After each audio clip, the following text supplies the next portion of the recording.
papa tidak menepati janji, anak luka. Fungsi keempat, menasihati. Fungsi kelima, menguatkan hati.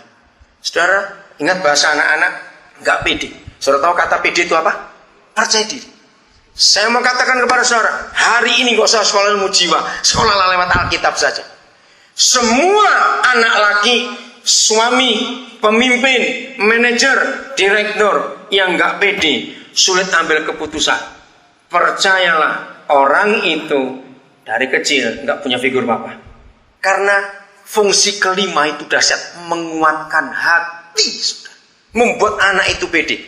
Oke, saya memberi contoh.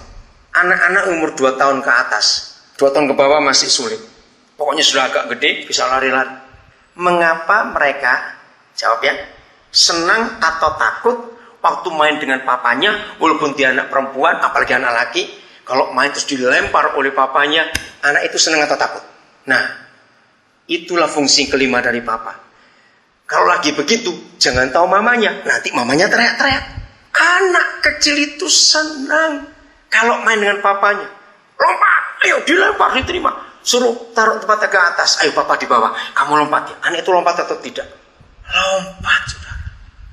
Itu membuat anak pede. Ayo kamu bisa, ada papa, nggak usah takut, kamu bisa. Anak yang nggak punya figur papa, fungsi kelimanya hancur. Anak itu sulit ambil keputusan, lemah dalam kepemimpinan. Nah, kalau menikah dapat istri dominan, lebih habis lagi. Akhirnya kalau dia namanya Yohanes, menikah dengan namanya Yohana, jadi ini Pak Yohana. Karena semua istrinya dia lemah sekali. Oh, dapat istri galak lagi. Kayak itu kayak film. Tak suami dapat istri. Paling enak lihat film itu, ngapain? Saudara, tapi itu gambaran. Karena banyak papa tidak berfungsi, mama yang dominan. Gereja kembalikan kebenaran ini, katakan amin. Ayo, mighty woman bertobat hari ini. Yang suka meeting suaminya, awas. Ngerti kata itu? Suruh suami yang maju. Enggak, kamu itu kepala. Ayo kamu maju. Dunia itu rusak gara-gara satu ayat tadi. Papa enggak bertanggung jawab. Anak durhaka muncul, dunia hancur. Menguatkan hati buat anak pede. Anak itu berani ambil keputusan. Bayangkan kalau dunia semua papa berfungsi begitu, akan lahir pemimpin-pemimpin hebat yang nggak perlu masuk ke leadership training, semuanya nggak perlu, karena papa mamanya jadi 2 jagoan hebat di rumah. Yang terakhir, mendisiplin, meminta dengan sangat. Terakhir, kita lihat 1 Raja-Raja 1 ayat 7, saudara. Kalau papa nggak berfungsi, dan ini hebatnya Alkitab, ini keluarga orang yang diurapi, yaitu keluarga Raja Daud. Keluarga Raja Daud bukan orang biasa, orang hebat. Tapi lihat, anaknya tidak jadi baik karena papanya tidak melakukan fungsi yang benar. 1 Raja-Raja 1 ayat yang ke-6. Selama hidup siapa? Ayo Alkitab sudah bilang siapa? Adonia. Siapanya? Ayo baca, siapanya? Ayahnya. Nggak pernah apa? Menegur dia. Apa? Kita membentuk karakter anak. Kalau fungsi kita tidak berlakukan, maka inilah keluarga anak yang diurapi jadi kacau. Saudara pulang nanti baca tentang Adonia, menyedihkan. Anak yang buat malu bapaknya, anak yang berzina, memperkosa adiknya sendiri. Aduh, lengkap sudah Adonia. Karena sederhana sekali, Daud tidak pernah menegur dengan ucapan, mengapa engkau berbuat begitu? Alasannya klasik. Ia pun sangat elok perawakannya, dan ia adalah anak laki pertama sesudah Absalom. Anak pertama sesudah Absalom, anak laki. Biasanya orang Tionghoa seperti ini.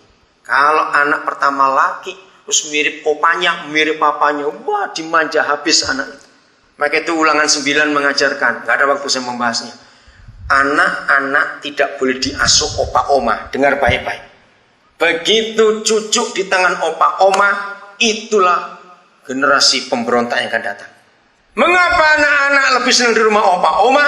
Apalagi kalau opanya, cucunya laki kayak opanya, cucu perempuan kayak omanya, habis dimanja.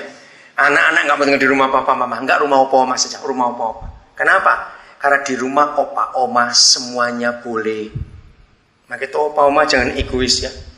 Jangan bilang, ya kamu berdua pergilah, titipin mama aja. Awas ngomong begitu. Hukum itu jangan dilanggar. Anak-anak nggak bisa di tangan kakek nenek. Papa mama dua pribadi yang luar biasa, mendisiplin. Bukan keras ya saudara, bukan pukul, tidak. Saya nggak setuju anak-anak dipukul, nggak ngerti. Saudara, saya akan dengan kalimat cepat ya. Satu, anak-anak sampai umur 11 tahun atau ke atas itu adalah pribadi yang masih sangat polos, belum tahu apa itu salah, apa itu benar. Simpan, betul? Maka itu waktu mereka salah, kita bentak, kita pukul. Mereka tuh bingung, kenapa? Karena mereka nggak tahu salah itu apa, benar itu apa. Yang mereka lihat dari kita itu benar semuanya. Maka itu anak-anak nggak boleh dipukul, nggak boleh dibentak. Saya belajar 100% anak gagap karena papa mamanya rajin berkelahi, teriak, bentakan. Anak-anak jadi begitu sejak bayi nggak bisa ekspresi, jadi gagap dia. Nomor 2, saya belajar dari Tuhan Yesus yang selalu berkata, belajar dari siapa? Anak-anak. Saya belajar sangat salah ketika orang tua ribut dengan anak, apalagi ketika anak masih remaja, dengan bentakan. Mengapa kamu gak mau ngerti papa? Hari ini saya harus berkata kepada saudara dalam nama Yesus, perkataan kita sebagai ayah salah. Kita maksa anak jadi mengerti kita. Dengarkan jawaban dari Roh Kudus yang saya belajar dari firman. Belajar dari anak-anak. Dengar orang tua, berhenti yang diktator, berhenti yang otoriter, berhenti yang duplikat Hitler. Dengarkan, saya mau katakan kalimat ini. Ampuni saya kalau saudara tersinggung. Ratusan anak yang saya urus sampai hari ini. Hari ini pun bersama saya ada sekian puluh anak, dan sebagian besar mereka yatim piatu. Kami nggak punya anak kandung, tapi Tuhan percaya kami anak-anak yang luar biasa. Anak-anak itu begini, maaf ya tapi harus ngomong. Anak itu begini, buat semua anak jauh lebih baik melihat kuburan papanya daripada melihat papanya hidup tapi nggak berfungsi. Jawab anak-anak, ya atau tidak? Saya ulangi saudara. Maka itu kalau jadi ayah nggak baik, mati kamu. Sebab bagi anak lebih baik lihat kuburan papanya daripada lihat papanya hidup tapi nggak berfungsi. Itu melukai sekali. Maka itu ketika papa diktator di rumah, dengarkan, anak itu nggak pernah punya kesempatan bicara. Tapi kok bicara kan berkata gini, antara kita orang tua dengan anak-anak. Jawab sambil berpikir, sebelum jawab pikir. Antara kita dengan anak-anak, siapa yang pernah jadi siapa? Cepat. Antara kita orang tua dengan anak-anak, siapa pernah jadi siapa? Siapa pernah jadi siapa? Orang tua pernah jadi anak. Nah, kalau kita tahu hukum itu, mungkinkah pertanyaan itu kita lontarkan, mengapa kamu kok mengerti papa? Ya dia jawab, ya saya nggak pernah jadi papa. Papa yang pernah jadi saya, harusnya ngerti saya. Maka itu 100%. Kalau ada orang tua ribut dengan anak, yang salah pasti si tua bangkai dalam nama Yesus.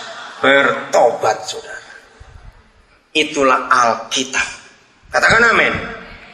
Maka itu dunia akan puas, kenyang, lengkap, pulih, sembuh. Kalau dunia menemukan papa. Saya ingin cuma tunjukkan. Saya minta semua anak-anak kami berdiri. Semua anak-anak. Ayo Rio, kamu di belakang, di depan mana? Ayo cepat, anak-anak berdiri semua. Ayo Frankie. Ya, semua anak-anak saya itu lihat. Ini semua anak-anak kami sudah. Itu semua lihat. Ada dokter, berapa dokter gigi. Semua silakan duduk. Setiap saat Tuhan tambahkan saudara anak-anak yang luar biasa. Saudara, mari kita hari ini menjadi papa dan mama yang baik. Mari kita menghampiri Tuhan.